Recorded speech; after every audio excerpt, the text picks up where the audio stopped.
Hello नमस्कार दोस्तों, good morning, सत श्री अकाल दोस्तों। मैं हरि वर्मा एक बार फिर से स्वागत करता हूं आपके अपने HN study hub YouTube channel पर। ठीक है दोस्तों, कैसी चल रही है आप लोगों की पढ़ाई। मैं यहाँ पर दोस्तों आज आपको ऐसे पर्सन, ऐसे शख्स जिनका काफ़ी योगदान रहा है, और दूसरी बात मैं आपको ये भी बता देता हूँ कि ये आज जो मैं लेके आया हूँ आपके लिए ऐसे पर्सन जहाँ से आपके एग्ज़ाम्स में, चाहे वो कोई सा भी एग्ज़ाम्स हो, क्वेश्चन आते ही आते हैं।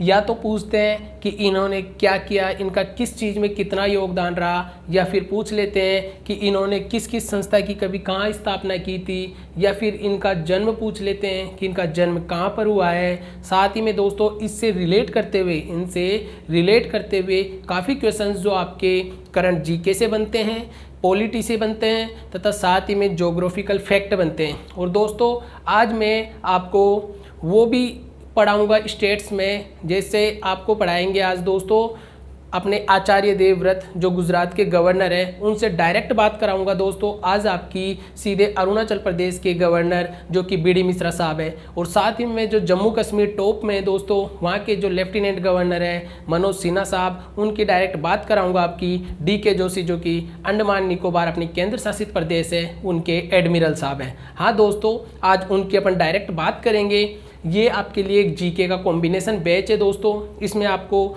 जितने भी आने वाले एग्ज़ाम्स हैं, चाहे वो टीचिंग एग्ज़ाम्स के पटवारी हो, ग्राम सेवक हो, या LDC हो, या उसके साथ साथ रेलवे का दोस्तों NTPC हो, ग्रुप D हो, और साथ ही में SSC के CHSL हो, CGL हो, MTS हो, या डिफेंस का दोस्तों कोई सा भी एग्ज़ाम्स हो जिसके अंदर जीके आती हो। हाँ मेरे दोस्त, जैसा भी मैं बता रहा हूँ आप लोगों को, वो उसमें उन पेपर्स में आपके जितने भी कॉम्पिटिशन्स एग्ज़ाम्स है जिसमें जीके आती है, उनमें सारे क्वेश्चंस यहाँ से आपको देखने को मिलेंगे।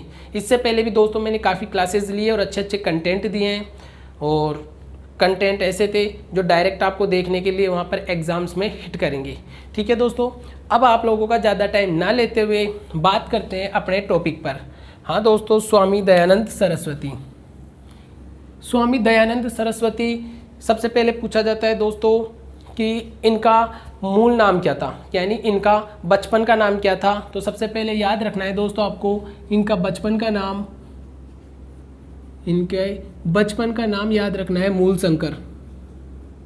हाँ दोस्तों, ये एग्जाम में ऐसे ही पूछ लिया जाता है कि मूलशंकर किसका नाम था। आपको ऑप्शन में दे दिए जाएंगे 4, जैसे स्वामी दयानंद सरस्वती, दादा भाई नौरोजी, सरदार वल्लभ भाई पटेल, या एक और भी आपको कोई पर्सन का नाम लिख दिया जाएगा। तो आपको याद रखना होगा जो स्वामी दयानंद सरस्वती है उनके बचपन का नाम दोस्तों क्या है, मूलशंकर। तथा साथ ही में दोस्तों आपको ये भी याद रखना है कि इनको किस नाम से कहा जाता था, यानी स्वामी जो दयानंद सरस्वती है इनको याद रखना है दोस्तों मार्टिन लूथर। ठीक है। हाँ दोस्तों, स्वामी दयानंद सरस्वती का बचपन का नाम था मूलशंकर, और उनको मार्टिन लूथर के नाम से कहा जाता था। मार्टिन लूथर के नाम से किसको जाना जाता था, आपके एग्जाम्स में क्वेश्चन आएंगे कि मार्टिन लूथर के नाम से किसको जाना जाता था, तो स्वामी दयानंद सरस्वती। हाँ दोस्तों, इतना ही नहीं, इन स्वामी दयानंद सरस्वती ने आर्य समाज की स्थापना भी की थी। आर्य समाज की स्थापना आपसे सीधा सीधा दोस्तों जितने भी टीचिंग एग्जाम्स में उसमें यह भी पूछ लिया जाता है कि आर्य समाज की स्थापना किसने की थी। तो आपको याद रखना है आर्य समाज की स्थापना स्वामी दयानंद सरस्वती ने की थी, और स्वामी दयानंद सरस्वती को मार्टिन लूथर के नाम से जाना जाता है, तथा साथ ही साथ इनके बचपन का नाम मूलशंकर था। और उसके साथ दोस्तों याद रखना है ये जो स्वामी दयानंद सरस्वती थे इनका जन्म स्थान क्या था, गुजरात। हाँ दोस्तों, ये वही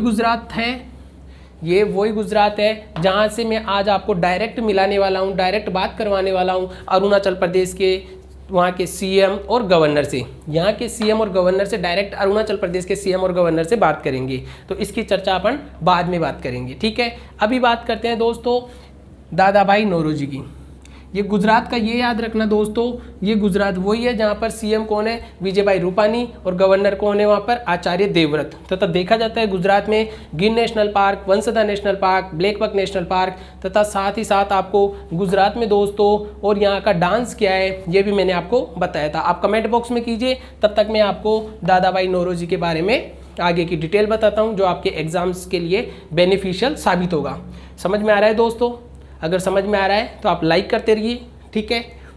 बात करते हैं दादाभाई नौरोजी। हाँ दोस्तों, दादाभाई नौरोजी और सरदार वल्लभ भाई पटेल दोनों की बात करेंगे। सबसे पहले दादाभाई नौरोजी, जो कि इनका जन्म स्थान क्या था, इनका जन्म स्थान याद रखना दोस्तों, मुंबई। दादाभाई नौरोजी का जन्म स्थान क्या था, मुंबई। हाँ दोस्तों, ये वही मुंबई है जो कि अरेबियन सी के किनारे है। ये वही मुंबई है जहाँ के सीएम उद्धव ठाकरे और गवर्नर भगत सिंह कोश्यारी है। हाँ दोस्तों, ये वही मुंबई है जहाँ पर काला घोड़ा फेस्टिवल और लेजिम रहते हैं, ठीक है, जहाँ पर तारापुर न्यूक्लियर पावर प्लांट है, ठीक है। ये सब आपको याद रखना है। और मुंबई जिसकी कैपिटल दोस्तों महाराष्ट्र है। महाराष्ट्र में पुणे, जहाँ पर Indian institute international film festival of India यानी जो इफ्फी है उसका हेडक्वार्टर कहाँ है, पुणे में, international film festival of India, ठीक है। बात करते हैं दोस्तों दादाभाई नौरोजी। हाँ, इनको दादाभाई नौरोजी को दोस्तों क्या कहा जाता है ये आपको याद रखना है। मैं इसको रफ कर देता हूँ यहाँ से, आप स्क्रीनशॉट लेते रहिए। भारत का जो ग्रांड ओल्ड मैन है, हाँ दोस्तों, द ग्रांड ओल्ड मैन किनको कहा जाता है, the grand old man of India. दिख रहा है? हाँ दोस्तों, दादाभाई नौरोजी जिनका जन्म स्थान मुंबई, और साथ में दादाभाई नौरोजी को the grand old man of India कहा जाता है, ठीक है। उसके अलावा दोस्तों याद रखना, जो दादाभाई नौरोजी ने east India company, east India society company, ठीक है, इनका यहाँ पर लिखिए दोस्तों, ईस्ट इंडिया सोसाइटी कंपनी, यहाँ ऊपर लिख देता हूँ मैं, इन मार्टिन लूथर साहब को हटा देते हैं दोस्तों यहाँ से। याद रखना, ईस्ट इंडिया सोसाइटी। हाँ दोस्तों, ईस्ट इंडिया सोसाइटी की स्थापना किसने की थी, दादाभाई नौरोजी ने। दादाभाई नौरोजी ने east India company, east India जो सोसाइटी है उनकी स्थापना की थी। अब आपसे पूछा जाएगा कि जो ईस्ट इंडिया कंपनी की स्थापना कब की गई थी, 1866। ये भी दोस्तों आपको याद रखना है कि east India company, east India जो सोसाइटी है उसकी स्थापना किसने की थी, दादाभाई नौरोजी ने की थी। कब की थी, 1866 में की थी। और कहाँ पर की थी ये भी याद रखना है, लंदन में की थी, ठीक है दोस्तों, लंदन में की थी। ये फैक्ट दोस्तों आपको याद रखना है कि अपन ने दादाभाई नौरोजी के बारे में पढ़ा है कि दादाभाई नौरोजी का जन्म स्थान क्या था, मुंबई। मुंबई में 288 जो विधानसभा सीट है, उद्धव ठाकरे और भगत सिंह कोश्यारी पढ़ा है, अरेबियन सी के किनारे पढ़ा है, लेजिम रहते, और साथ में अपन ने पढ़ा है तारापुर न्यूक्लियर पावर प्लांट पढ़ा है, ठीक है। इतना कुछ पढ़ने के बाद में देखा कि दादाभाई नौरोजी को the grand old man of India के नाम से जाना जाता है। साथ ही में इन्हीं दादाभाई नौरोजी ने जो ईस्ट इंडिया सोसाइटी है उसकी स्थापना भी की थी। और ईस्ट इंडिया सोसाइटी की स्थापना कब की थी और कहाँ की थी, यानी की थी 1866 में। और कब की थी, 1866, और कहाँ पर की थी, लंदन में। हाँ दोस्तों, ये लंदन वही है जो कि थेम्स नदी के किनारे हैं। लंदन याद रखना आपको, थेम्स नदी के किनारे मिलेगा। दोस्तों मैंने आपको कुछ शहरों के नाम, कुछ नदियों के किनारे बताए थे, और मैं आपको वो हर क्लास में बताता हूँ कि आप नोट डाउन भी कीजिए और साथ में छोटे छोटे नोट्स बना लीजिए। और जितनी भी मेरी क्लासेज है उनको आप रिवाइज करते देखते रहिए, जिससे जितने में जो ओरली फैक्ट बोलता हूँ वो आपको एज इट इज़ ऐसे ही याद हो जाएंगी। एक क्लास में एक, दूसरी क्लास में 2, तीसरी क्लास में 3, ऐसे करते करते जितने भी मैं ओरली फैक्ट बोल रहा हूँ दोस्तों वो एज इट इज़ आपके माइंड में छप जाएंगे, ठीक है। जैसे लंदन बोले दोस्तों तो थेम्स नदी के किनारे हैं।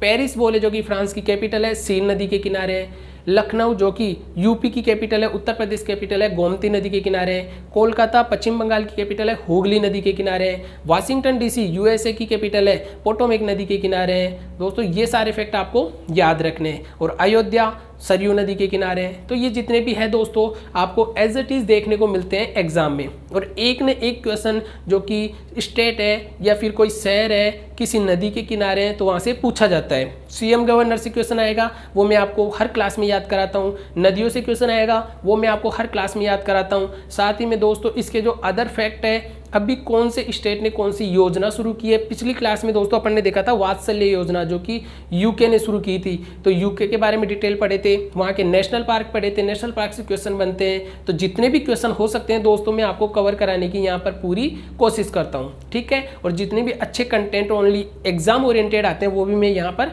लिखा देता हूँ, ठीक है। आप इसको नोट डाउन कीजिए। जहाँ पर स्वामी दयानंद सरस्वती का बचपन का नाम मूलशंकर था, फिर स्वामी दयानंद सरस्वती को मार्टिन लूथर के नाम से जाना जाता था, साथ ही में इन्होंने आर्य समाज की स्थापना की थी। इनका जन्म स्थान गुजरात था। फिर दादाभाई नौरोजी के बारे में पढ़ लिया है। और अब बात करेंगे सरदार वल्लभ भाई पटेल के बारे में। वही सरदार वल्लभ भाई पटेल जिनकी स्टेचू कहाँ लगी हुई है, कितने मीटर लगी हुई है, इनका स्टेडियम कहाँ पर है, पहले किस नाम से था, बाद में किस नाम से है, इन सभी की चर्चा करते हैं। आप इसका स्क्रीनशॉट लो और फिर मैं इसको रफ करता हूँ, ठीक है दोस्तों।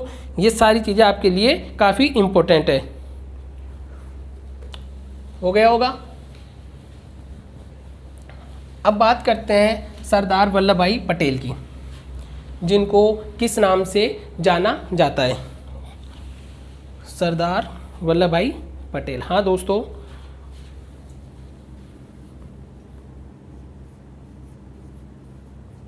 सरदार वल्लभ भाई पटेल, ठीक है। बात करते हैं दोस्तों अपने सरदार वल्लभ भाई पटेल की। इनको सबसे पहले बोला जाता है कि इनको किस नाम से पुकारा जाता है, तो इनको याद रखना। एक तो अपने लौह पुरुष के नाम से पुकारा जाता है, इनको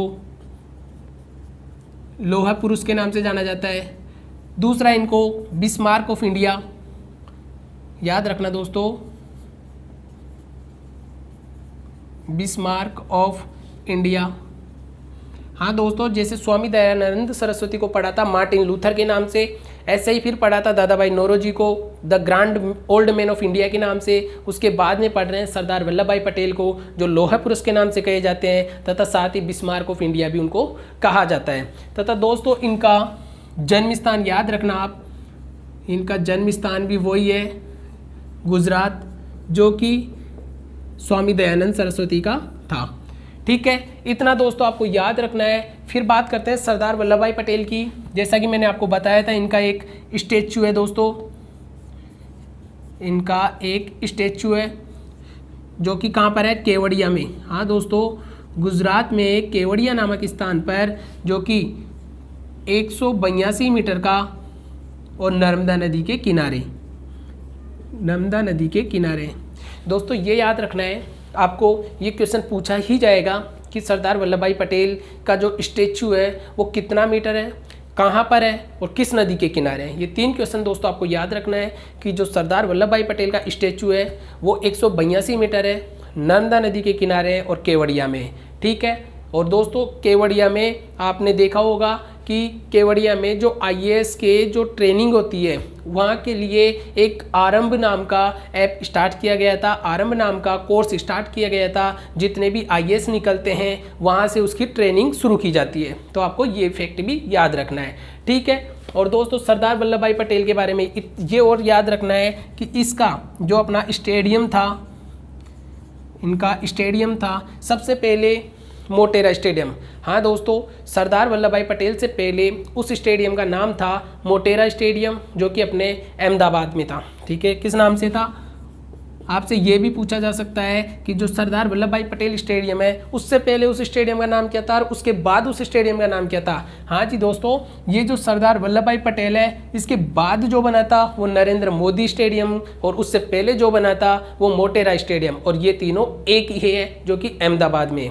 बात करते हैं मोटेरा। मोटेरा के बाद में इनको सरदार वल्लभ भाई पटेल में चेंज कर दिया गया, और अभी जो वर्तमान में है वो है अपने नरेंद्र मोदी स्टेडियम, नरेंद्र मोदी स्टेडियम, ठीक है दोस्तों। विश्व का, भारत का नहीं दोस्तों, विश्व का सबसे बड़ा स्टेडियम नरेंद्र मोदी स्टेडियम। उससे पहले उसका नाम था सरदार वल्लभ भाई पटेल स्टेडियम, उससे पहले उसका नाम था मोटेरा स्टेडियम। हाँ दोस्तों, ये वही स्टेडियम है जहाँ पर USA के प्रेसिडेंट डोनाल्ड ट्रंप साहब, जो कि पूर्व प्रेसिडेंट है, डोनाल्ड ट्रंप साहब यहाँ आए थे, तब वहाँ पर नमस्ते ट्रंप प्रोग्राम शुरू किया गया था। नमस्ते ट्रंप प्रोग्राम वहाँ पर हुआ था, ठीक है। और जब मोदी जी अपने गए थे यूएसए, जब वहाँ पर हाउडी मोदी प्रोग्राम चलाया गया था और उस स्टेडियम का नाम था एनआरजी स्टेडियम। हाँ दोस्तों, ये स्टेडियम आपको दोनों बहुत ही इंपॉर्टेंट है। जब डोनाल्ड ट्रंप साहब भारत में आए थे तो वहाँ पर था नमस्ते ट्रंप और मोटेरा स्टेडियम। जब अपने नरेंद्र मोदी जी जो प्रधानमंत्री है ये यूएसए गए थे तब वहाँ पर था हाउडी मोदी प्रोग्राम और साथ ही में वहाँ पर एनआरजी स्टेडियम था, ठीक है। ये फैक्ट आपको इन सरदार वल्लभ भाई पटेल से याद रखने हैं। इसके अलावा दोस्तों और भी फैक्ट है, गुजरात की बात करेंगे, सूरत की, वडोदरा की तथा साथ ही में इसकी गांधीनगर की कैपिटल है वो। लेकिन अभी इन 3 चीज़ों को आप फैक्ट को वो कीजिए, स्क्रीनशॉट लीजिए, नोट डाउन कीजिए, एक कॉपी और पेन ले लीजिए दोस्तों, और साथ में छोटे छोटे नोट्स बनाते रहिए, ठीक है, जिससे आपको एग्जाम्स में जब आप उसका रिवीजन करोगे तो आपके लिए काफ़ी बेनिफिशियल होंगे। अच्छा लग रहा है दोस्तों, समझ में आ रही है? ऐसा नहीं लग रहा है कि बस ओनली कंटेंट थोपे जा रहे हैं, सर कंटेंट बताया जा रहा हूँ, ऐसा तो नहीं लग रहा ना। क्योंकि दोस्तों ये जो कंटेंट है वो एग्ज़ाम के लिए ओरिएंटेड बिल्कुल फैक्ट है, ये एग्ज़ाम्स में पूछे जाते हैं और पूछे जाएंगे। और साथ में इतना बता देता हूँ दोस्तों, ये जो चीज़ें मैं फर्स्ट टाइम बताता हूँ इनको ऐसा नहीं है कि एक बार बताने के बाद मैं दोबारा नहीं बताता हूँ, इनको बार बार रिवाइज़ कराता हूँ। जब तक मेरे दोस्त आपको याद नहीं हो जाते हैं तब तक मैं पीछा नहीं छोड़ने वाला हूँ, ठीक है। आ रहा है समझ में? नोट डाउन कीजिए या फिर इसका स्क्रीनशॉट लीजिए। फिर बात करेंगे दोस्तों, जैसा कि मैंने आपको बताया अभी, हाँ दोस्तों, जैसा कि मैंने आपको बताया है कि मैं आज आपसे बात करवाने वाला था 3 स्टेट प्लस 1 यूनियन टेरिटरी की, यानी केंद्र शासित प्रदेश का। दोस्तों देखते हैं, ठीक है। आज बात करते हैं, सबसे पहले मैं एक डायग्राम बना रहा हूं दोस्तों, आपको भी ऐसे ही डायग्राम बना लेना है और साथ में ये डायग्राम आपके दिमाग में एक इमेज की तरह फिट कर लेना है, ठीक है। ये अपना हो गया J&K, इधर हो जाता है दोस्तों अरुणाचल प्रदेश, ठीक है। ऐसे ही दोस्तों आप भी एक डायग्राम बना लीजिए। इधर हो जाता है अपना प्यारा गुजरात। हाँ दोस्तों, सारे स्टेट ही प्यारे हैं, ऐसा मत सोचना कि मैं गुजरात को प्यारा बोल रहा हूँ तो केवल गुजरात ही है, नहीं। और साथ में ये हो जाता है अपना थोड़ा सा इस साइड पड़ता है, यहाँ पर तो अपना केरल और हो जाता है तमिलनाडु। साथ में इस तरफ कोने में आप यहाँ पर अंडमान निकोबार याद रख लीजिए। हाँ दोस्तों, मैंने ये डायग्राम क्यों बनाया है? सबसे पहले इम्पोर्टेंट बात होती है कि मैंने जो ये डायग्राम बनाया है वो क्यों बनाया है दोस्तों, याद है कुछ? या अगर आपने कुछ पढ़ा होगा, नक्शा वगैरह देखा होगा तो ज़रूर आपको याद आया होगा, ठीक है। बात करते हैं, सबसे पहले अपने बात कराते हैं दोस्तों जो अरुणाचल प्रदेश है, ठीक है। अरुणाचल प्रदेश के सीएम की डायरेक्ट बात करवाते हैं अपने गुजरात के सीएम से, ठीक है।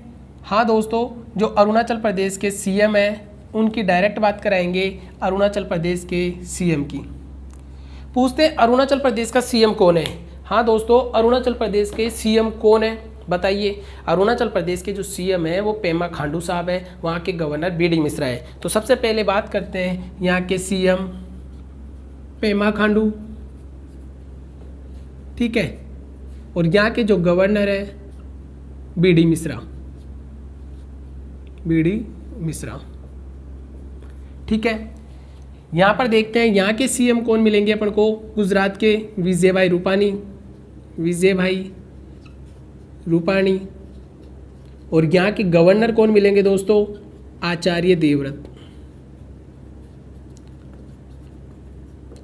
ठीक है। अब मैं एक आपको बताता हूँ, अपने अरुणाचल प्रदेश के जो सीएम है पेमा खांडू साहब ने कहा भाई हमारे पास तो सूर्य सबसे पहले उगता है, सूर्योदय सबसे पहले उगता है। तो अपने किससे बातचीत कर रहे थे, ठीक है। तो आप एक इमेज जैसे मैं बता रहा हूँ बस वैसे ही घटना के एक ये कोई काल्पनिक घटना है दोस्तों, एज इट इज़ रियलिटी नहीं है, बस मैं आपको समझाने के मकसद से ये बता रहा हूँ कि आपको जल्दी समझ में आएगा, ठीक है। बात करते हैं अरुणाचल प्रदेश के जो सीएम है कौन? पेमा खांडू साहब गुजरात के जो सीएम है आचार्य विजयभाई रूपानी, उनसे डायरेक्ट बात करते हैं और बोलते हैं साहब हमारे तो यहाँ सूर्य सबसे पहले उगता है, मतलब यहाँ पर सूर्योदय सबसे पहले होता है। तो फिर अपने ये जो आचार्य विजयभाई रूपानी है जो गुजरात के सीएम है, ये कम थोड़े ही है, इन्होंने भी कह दिया हाँ आपके अगर सूर्य सबसे पहले उगता है तो हमारे सूर्य सबसे पहले अस्त होता है। ठीक है, तो दोस्तों अभी बात करवाई सीएम की, तो इन्होंने सीएम ने कहा कि हमारे सूर्योदय सबसे पहले होता है। तो याद रखना कि जो सूर्योदय यानी भारत के जो 28 स्टेट है उनसे बोला जाता है सूर्य, सबको पता है सूर्य ईस्ट में उगता है। तो याद रखना सबसे पहले सूर्योदय कहाँ होता है? सूर्योदय सबसे पहले कहाँ होता है? अरुणाचल प्रदेश में। हाँ दोस्तों, आपसे सीधा क्वेश्चन पूछा जाएगा कि सूर्योदय कहाँ होता है? अरुणाचल प्रदेश में। फिर आपसे पूछा जाएगा सूर्यास्त सबसे बाद कहाँ होता है? तो सबसे बाद जो सूर्यास्त होता है वो होता है अपने गुजरात में। ठीक है दोस्तों, ये question as it is exam में पूछे जाएंगे। सूर्योदय सबसे पहले कहाँ होता है? तो याद रखना है सूर्योदय अरुणाचल प्रदेश में होता है, सूर्यास्त कहाँ होता है? गुजरात में होता है। फिर कहेंगे कि अरुणाचल प्रदेश में तो होता है, लेकिन अरुणाचल प्रदेश का कोई स्थान तो होगा, कोई जगह तो होगी जहाँ पर सूर्य सबसे पहले होता है। बिल्कुल होता है दोस्तों, वहाँ पर याद रखना कीबिथू। ये कीबिथू दोस्तों आपको ऐसे भी याद रखना है, पूछा जाएगा कि भारत का सबसे ईस्ट वाला स्टेट कौन सा है? भारत का सबसे ईस्ट स्टेट कौन सा है? अरुणाचल प्रदेश, जहाँ पर सूर्योदय सबसे पहले होता है कीबिथू नामक स्थान पर। वैसे ही जो गुजरात है वहाँ पर सूर्यास्त सबसे बाद होता है, और गोरू माता नामक स्थान पर, याद रखना गोरू माता नामक स्थान पर। ये दोनों फैक्ट आपको याद होने चाहिए दोस्तों। पूछा जाएगा सूर्योदय और सूर्यास्त के बारे में, इन दोनों में अंतर कितना होता है? तो याद रखना 2.5 घंटे का अंतर होता है, 2 से 2.5 घंटे का अंतर होता है सूर्योदय और सूर्यास्त में। ठीक है, तो याद रखना है दोस्तों कि सबसे पहले सूर्योदय अरुणाचल प्रदेश कीबिथू नामक स्थान पर, सबसे पूर्वी स्टेट, सबसे पश्चिमी स्टेट कौन सा है? गुजरात का गोरू माता। साथ ही में सूर्यास्त सबसे लेट यहाँ होता है। फिर दोस्तों अपने अरुणाचल प्रदेश में अपने गवर्नर साहब बोलते हैं कि हमारे पास तो यहाँ पर नामदफा नेशनल पार्क है, नामदफा नेशनल पार्क है। ठीक है, साथ ही में दोस्तों ये बोला जाता है कि यहाँ पर अरुणाचल प्रदेश की कैपिटल क्या है? ईटानगर। और इसके अलावा यहाँ पर याद रखना नामदफा नेशनल पार्क के अलावा लोसार फेस्टिवल भी है, लोसार फेस्टिवल ये भी याद रखना, लोसार फेस्टिवल और मोपिन फेस्टिवल। हाँ दोस्तों, तो जो अरुणाचल प्रदेश के गवर्नर थे उन्होंने कहा हमारे पास तो हम यहाँ पर लोसार फेस्टिवल मनाते हैं, मोपिन फेस्टिवल मनाते हैं, साथ में हमारे पास नामदफा नेशनल पार्क है, मोलिंग नेशनल पार्क है। एक और याद रख लेना दोस्तों, मोलिंग नेशनल पार्क है।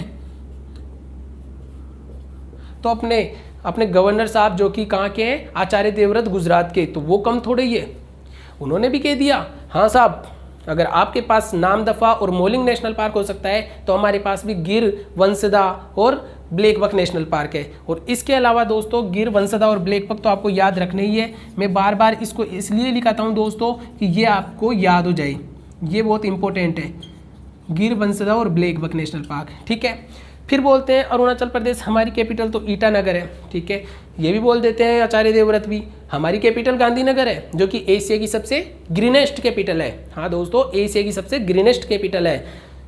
साथ में पूछा जाता है गांधीनगर क्या है दोस्तों ऐसा गांधीनगर में? हाँ दोस्तों, गांधीनगर जो कि अपने अमित शाह, कौन है अमित शाह? गृह मंत्री, कैबिनेट मिनिस्टर्स, गृह मंत्री, याद है कैबिनेट मिनिस्टर जो गृह मंत्री है अमित शाह, उनका कॉन्स्टिट्यूंसी एरिया है, उनका निर्वाचन क्षेत्र है, ये एशिया की सबसे ग्रीनेस्ट कैपिटल है। साथ ही में दोस्तों आपको गांधीनगर से गुजरात से याद रखना है, गुजरात में सूरत जहाँ पर कॉटन सबसे ज़्यादा उत्पादन होता है, तो कॉटन सबसे ज़्यादा कहाँ होता है? सूरत में होता है। बड़ोदरा जो कि विश्वामित्र नदी के किनारे है, बेंगलोर ब्रसावती नदी के और बड़ोदरा विश्वामित्र नदी के, ये दोनों दोस्तों कंफ्यूज करते हैं, इसलिए आपको याद रखने हैं। ठीक है दोस्तों, अपने गुजरात के आचार्य देवव्रत साहब ने जो गवर्नर थे इन्होंने तो बहुत सारा बता दिया, इन्होंने सूरत के बारे में बता दिया कि जो सूरत है उसमें कॉटन सबसे ज़्यादा होता है। फिर उन्होंने बता दिया अपने वडोदरा के बारे में।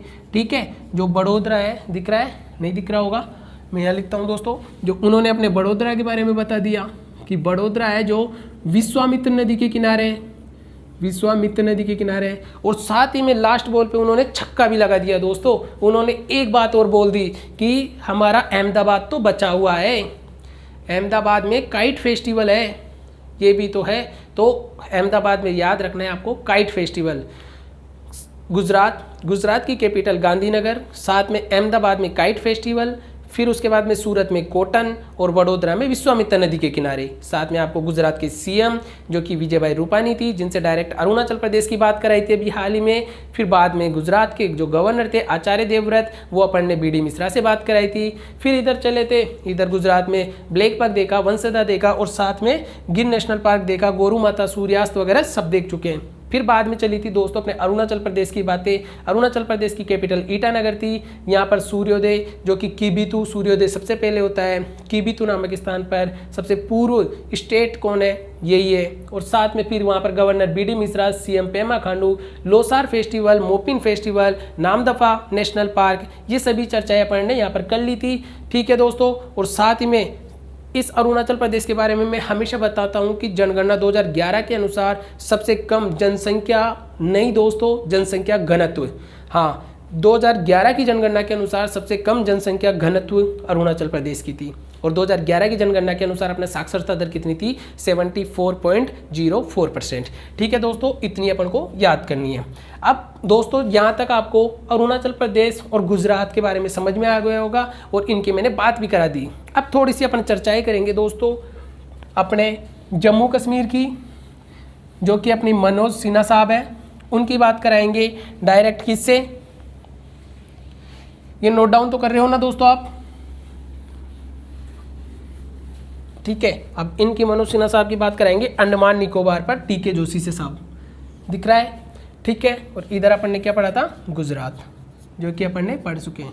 पूछा जाएगा गुजरात जो कि भारत का सबसे पश्चिमी स्टेट है, अरुणाचल प्रदेश जो कि भारत का सबसे पूर्वी स्टेट है। और मैंने आपको बताया था कि 7 सिस्टर्स, नॉर्थ ईस्ट इंडिया के जो 7 सिस्टर्स थे उसमें भी अरुणाचल प्रदेश, नागालैंड, मणिपुर, मिजोरम सब बताया था। अब बात करते हैं दोस्तों J&K, जम्मू कश्मीर। हाँ दोस्तों, सबसे पहले बोले जाएंगे जम्मू कश्मीर क्या है।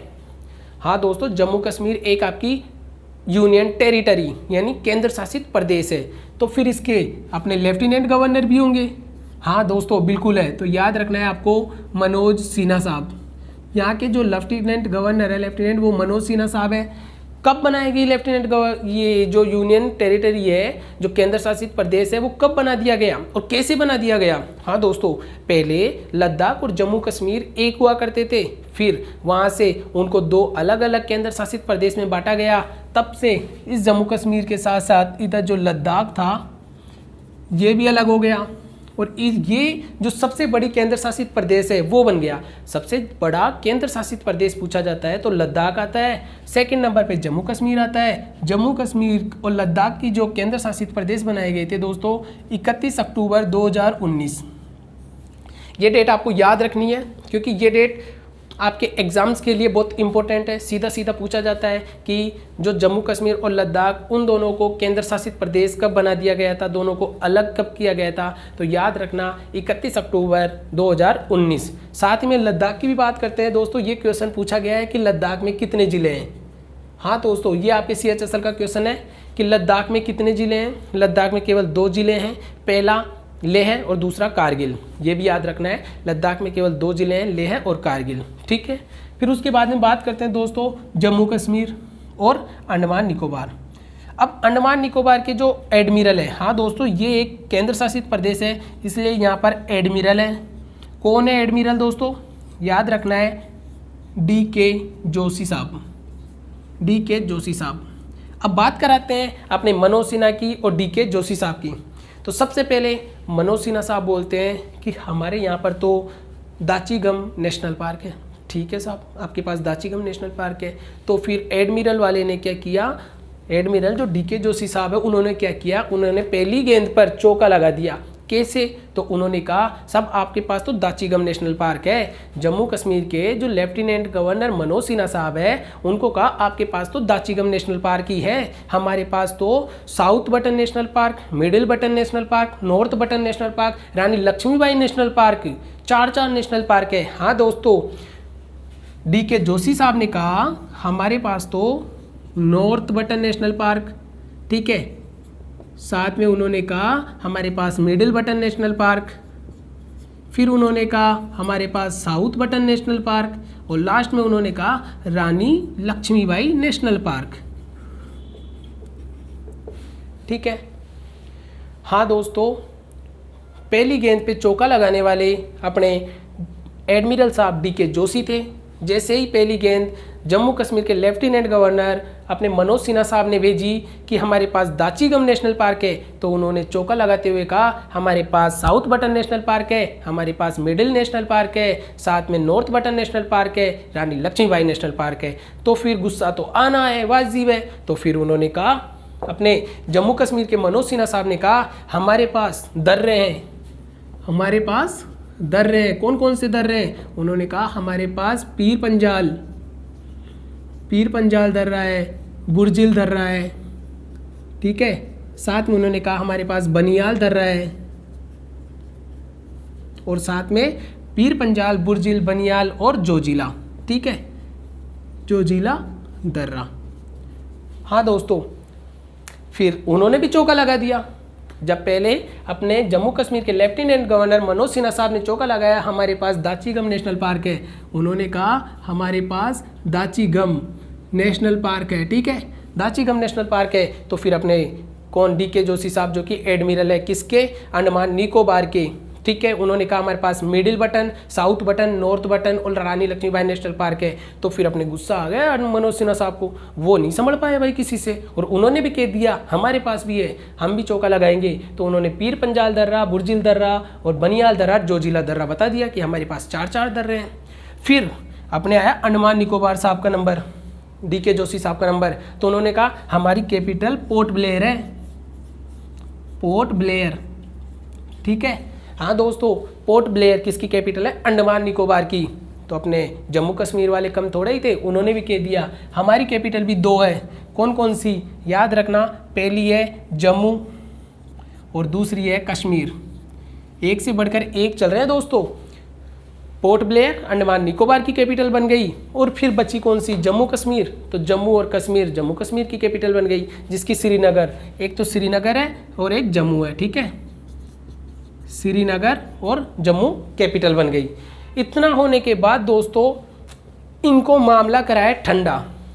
जैसे ही अरुणाचल प्रदेश के CM पेमा खांडू और BD मिश्रा वहाँ के गवर्नर साहब थे, उनकी बातें कराई थी गुजरात के विजयभाई रूपानी CM और गवर्नर आचार्य देवव्रत से। फिर मनोज सिन्हा जो कि लेफ्टिनेंट गवर्नर है अपने जम्मू कश्मीर की, उनकी बात कराई सीधी किससे? अंडमान निकोबार, जिनके DK जोशी साहब थे। चारों की बात करने के बाद नतीजे पर पहुँचे कि इनको 1-1 पॉइंट चारों को दे दिया जाए। हाँ दोस्तों, इसके बाद में नतीजे पर पहुँचे कि इनको 1-1 पॉइंट दे दिया जाए। फिर देने के लिए इसका स्क्रीनशॉट लो दोस्तों, हो गया होगा, एक स्क्रीनशॉट मेरे साथ भी हो जाए।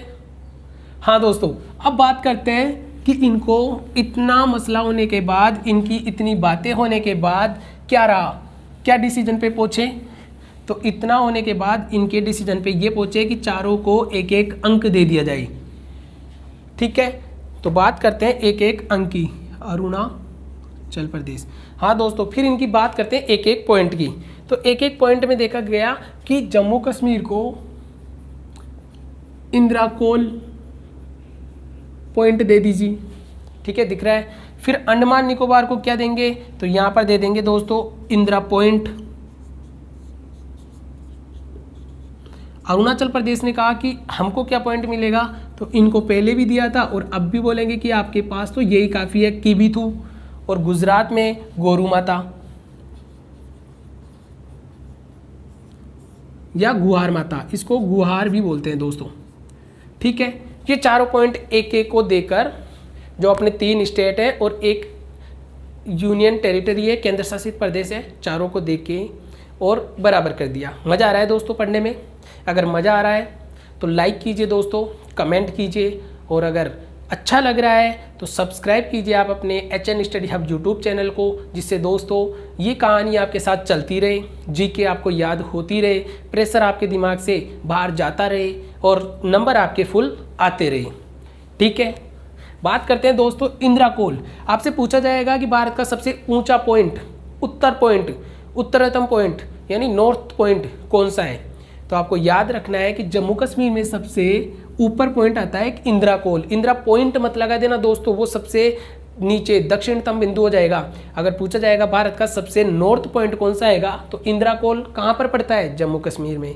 फिर पूछा जाएगा भारत का सबसे दक्षिणतम बिंदु कौन सा है, यानी साउथर्न जो पॉइंट है वो कौन सा है? तो याद रखना है इंदिरा पॉइंट याद रखना है। उसके साथ साथ ही पूछा जाएगा आपका सबसे ईस्ट पॉइंट कौन सा है। जैसे कि मैंने बताया था कि सूर्योदय सबसे पहले होता है अपने अरुणाचल प्रदेश का कौन सा पॉइंट, वहाँ पर देखो किबिथू। और इधर पूछता है कि आपका सबसे वेस्टर्न पॉइंट कौन सा है, यानी पश्चिम पॉइंट कहाँ है, जहाँ पर सूर्यास्त सबसे बाद होता है। तो याद रखना है गुआर मोती या गोरू माता पॉइंट। इतना आपको फैक्ट याद रखने हैं दोस्तों। कैसा लगा पॉइंट, कैसी लगी आपको स्टोरी, या कैसा लगा जो कि बात कर रहे थे DK जोशी के मनोज सिन्हा से साहब, और यहाँ विजय भाई रूपाणी की पेमा खांडू और आचार्य देवव्रत की BD मिश्रा से बात कर रहे थे। ऐसे ऐसे आपको CM और गवर्नर भी याद हो गए होंगे, साथ में जो मैंने इसके स्टैटिकल फैक्ट बताए थे वो भी याद हो गए होंगे। और दोस्तों कल मैं आपके लिए जो क्लास लाऊंगा वो और भी शानदार क्लास होगी, क्योंकि उसमें मैं आपको बताने वाला हूँ जो करंट GK है उससे बहुत ही शानदार ऐसे पॉइंट जो हर एक पॉइंट आपके एग्जाम्स में आए हुए हैं और उसके साथ साथ आगे आने वाले एग्जाम्स में भी देखने को मिलेंगे। और ये पॉइंट भी दोस्तों आपके ज्योग्राफी से, पॉलिटी से तथा साथ ही में फैक्ट करंट से रिलेट कर रहे हैं, क्योंकि इन स्टेट्स में दोस्तों कहीं ना कहीं कोई ना कोई प्रॉब्लम्स हो रही है, कोई ना कोई स्टेट यहाँ पर कुछ ना कुछ योजनाएं निकाल रहे हैं। जैसे मैंने उत्तराखंड की आपको बता दी थी, वात्सल्य प्रोग्राम, वात्सल्य जो योजना निकाली थी अनाथ बच्चों के लिए, जो कोरोना के कारण हुए थे अनाथ बच्चे। साथ ही में दोस्तों ऐसे ही गुजरात में भी निकाली हुई है, गुजरात की भी बात करेंगे। और साथ में याद रख लेना दोस्तों। अब आपको बताते हैं दोस्तों, जैसा कि मैंने आपको इसका स्क्रीनशॉट ले लीजिए दोस्तों, फिर बात करते हैं कुछ अलग चीज़ की। मैंने दोस्तों आपको बताई थी पॉलिटी में 2 ट्रिक। हाँ दोस्तों 2 ट्रिक मैंने पॉलिटी में बताई थी आपको। पहली बताई थी मैंने आपको कि निया आज सद समास को गफ करूं, बताया था। नी से क्या बताया था? नीति निर्देशक। आयरलैंड से आज से बताया था, आ से आपातकालीन जर्मनी। सद से बताया था संविधान संशोधन दक्षिण अफ्रीका से। समाज से बताया था सम प्लस आस यानी समवर्ती सूची ऑस्ट्रेलिया से। और उसके बाद में गफ बताया था गणतंत्र फ्रांस से। और मौलिक कर्तव्य बताया था रसिया से। फिर उसके बाद में दोस्तों मैंने दूसरी ट्रिक बताई थी उमा उच्च न्याय। उससे उपराष्ट्रपति बताए थे, मो से मौलिक अधिकार बताए थे, उच्च से उच्च न्यायालय बताए थे, जो कि भारत में 25 न्यायालय हैं। साथ ही में उमा उच्च न्याय और न्यायपालिका बताई थी। ये सब प्लस प्रस्तावना करके अमेरिका से बताए थे। ठीक है, एक बात और दोस्तों, ये जो अंडमान निकोबार है इसके बारे में आप नोट डाउन कर लेना, रफ में उस आपके जो भी नोट्स बन रहे हैं उसमें लिख लेना कि जो अंडमान निकोबार है उसका हाई कोर्ट अपने कोलकाता हाई कोर्ट दोनों एक ही होते हैं, एक ही लगते हैं। अंडमान निकोबार का जो कि हाई कोर्ट लगता है वो कोलकाता हाई कोर्ट ही लगता है। वो कोलकाता जो कि पश्चिम बंगाल की कैपिटल है, वो पश्चिम बंगाल जहाँ पर अब की बार तीसरी बार ममता बनर्जी CM बनी है, वो पश्चिम बंगाल जहाँ पर 294 सीट थी लेकिन 292 पर वो चुनाव हुए थे। ठीक है, इतना आपको याद करना है। कोलकाता जो कि हुगली नदी के किनारे था, ये भी याद रखना है। अब दोस्तों बात करते हैं एक और आपके लिए अच्छी ट्रिक है, आई होप वो आप याद कर लोगे। और साथ में जो निया आज समाज को गफ करूं और उमा उच्च न्याय, वो ट्रिक तो आपको याद हो गई होगी। अगर याद हो गई तो उस ट्रिक को रख दो साइड में और डायरेक्ट कोशिश करो कि मैं नीति निर्देशक किससे लिए गए हैं। हाँ दोस्तों, जैसे चिंतन करते हैं महात्माओं का बैठ के, वैसे ये आपको भी चिंतन करना है, आपके इस ट्रिक के ऊपर याद होगी। ठीक है, बात करते हैं एक विकास राह मंत्र। हाँ दोस्तों, ये आपको याद रखना है, एक विकास राह मंत्र क्या है दोस्तों? ये दोस्तों दिख रहा है, ब्रिटेन नहीं दिख रहा होगा, मैं इसी से ही लिख देता हूं दोस्तों। ब्रिटेन। ये अपना वही ब्रिटेन है जहाँ पर कौन मिलेंगे देखने के लिए, बोरिस जॉनसन साहब मिलेंगे। ठीक है, अब बात करते हैं दोस्तों एक विकासरा मंत्र। एक से क्या हो जाएगा, एकल नागरिकता। विकास से क्या हो जाएगा, विधि का शासन। ठीक है, विधि का शासन मतलब कानून में समानता। रा से क्या हो जाएगा, राष्ट्रपति। और मंत्र से क्या हो जाएगा, मंत्रिपरिषद। हाँ दोस्तों, ये मैं आपको इसलिए बता रहा हूँ, आधी पॉलिटी आपकी हो जाएगी जब आपको पता होगा सीएम गवर्नर कौन है, कितनी विधानसभा सीटें हैं, साथ ही में उनका काम क्या है, इन चीज़ों को कहाँ से लिया गया है, पॉलिटी आदि खत्म। फिर उसके बाद में जो इंटरनल इफेक्ट है वो मैं आपको कराता हूँ, बताता हूँ उसके अलावा। ठीक है, बात करते हैं दोस्तों एक विकासरा मंत्र। एक से हो जाएगा, याद रखना, एकल नागरिकता। हाँ दोस्तों, विकास से हो जाएगा विधि का शासन। ठीक है, रा से हो जाएगा राष्ट्रपति। और मंत्र से हो जाएगा मंत्रिपरिषद। कुछ दोस्तों याद आया मंत्रिपरिषद? मंत्रिपरिषद को मैंने कहा था कि जो मंत्रियों की नियुक्ति की जाती है, मंत्रियों को जो पद दिया जाता है वो कौन देता है और किसकी सलाह पर दी जाता है, मंत्रिपरिषद। मंत्रिपरिषद की जो नियुक्ति की जाती है, किसी भी मंत्री की नियुक्ति की जाती है वो राष्ट्रपति के द्वारा की जाती है, लेकिन प्रधानमंत्री की सलाह पर। प्रधानमंत्री उनको सलाह देते हैं कि कौन सा मंत्री किस बेस पे वहाँ पर क्यों लगना चाहिए, क्या है, तो उनकी सलाह मशुरा करने के बाद अपने राष्ट्रपति उस पर विचार विमर्श करके और वो पद की उनको नियुक्त करते हैं। ठीक है, बात करते हैं दोस्तों एकल नागरिकता हो गया, विधि का शासन, इसको कानून की समानता भी बोला जाता है, याद रखना, कानून की समानता। और ये भी याद रखना दोस्तों, ये कानून कब बनता है, कानून कब बनता है, ऐसे उठा के कानून बन जाता है क्या? नहीं दोस्तों, ये एक बिल होता है दोस्तों, कोई सा भी बिल जो कि पास होता है, पास होने के बाद अपने पास राष्ट्रपति के पास जाता है, और बिल जब राष्ट्रपति के पास चला जाता है तो राष्ट्रपति जब उस पर मोहर लगा देते हैं, अपनी सिग्नेचर कर देते हैं, उसके बाद ये कानून बन जाता है। ठीक है, और उसके अलावा दोस्तों बात करते हैं राष्ट्रपति जो कि कहाँ से लिए गए हैं, राष्ट्रपति ब्रिटेन से लिए गए हैं। और बात करते हैं राष्ट्रपति की, जो कि वर्तमान में राष्ट्रपति कौन है, 14वें नंबर के अपने रामनाथ कोविंद साहब है। फिर 13वें नंबर के कौन थे, प्रणब मुखर्जी, जिनको भारत रत्न दिया गया था, भारत रत्न मिला था उनको। ठीक है, और साथ ही में 12वें नंबर की कौन थी, भारत की पहली महिला राष्ट्रपति प्रतिभा देवी सिंह पाटिल। तथा दोस्तों 11वें नंबर के डॉक्टर एपीजे अब्दुल कलाम, जो कि मिसाइल मैन के नाम से जानते हैं। ये सारी चीज़ें दोस्तों आपको ऐसे ही फैक्ट याद रखने होंगे। ठीक है, और बात करते हैं दोस्तों मंत्रिपरिषद की। इसका आर्टिकल याद रखना दोस्तों 52, राष्ट्रपति का। वैसे उपराष्ट्रपति का याद रखना 63, केग का बताया था मैंने 148, कौन सा बताया था बताओ, और अटॉर्नी जनरल का बताया था 76। तो ये सारे आर्टिकल भी दोस्तों आपको याद रखना है। सुप्रीम कोर्ट का 124 बताया था। साथ में मंत्रिपरिषद दोस्तों, इनके बारे में मैंने आपको डिटेल बता दी। ठीक है, आज के लिए दोस्तों ये आपके लिए ट्रिक मैं होमवर्क में देके जाता हूँ कि इस पे जितना आप बता सकते हो कि ये कौन से आर्टिकल से लिए गए हैं। ठीक है, इनमें क्या कहा गया है, तो आप कमेंट बॉक्स में इसको बताना, फिर इसकी चर्चा करेंगे अपन नेक्स्ट क्लास में। ठीक है, अगर आपको कोई परेशानी हो रही हो, कोई दिक्कत हो रही हो, कोई चीज़ समझ में नहीं आ रही हो, तो आप कमेंट बॉक्स में लिखिए दोस्तों। साथ में अगर आपको अच्छा लग रहा है, आपको लग रहा है कि यहाँ पर आपका दोस्त खड़ा होकर आपके लिए काफ़ी मेहनत कर रहा है, तो आप इस चैनल को सब्सक्राइब कीजिए दोस्तों, लाइक कीजिए, अपने दोस्तों के साथ शेयर कीजिए। जिन दोस्तों के पास मेरा वीडियो नहीं पहुंचता है उनके पास आप पहुंचाइए, जिससे उनको भी काफ़ी कंटेंट जो इम्पोर्टेंट है आपके एग्जाम्स में देखने को मिलेगा, उसमें उनको भी मदद होगी। ठीक है, अब आज के लिए यहाँ पर ही विराम देते हैं दोस्तों। लाइक कीजिए, आप सब्सक्राइब कीजिए चैनल को, HN study hub YouTube channel को। ठीक है, थैंक यू दोस्तों, थैंक यू वेरी मच।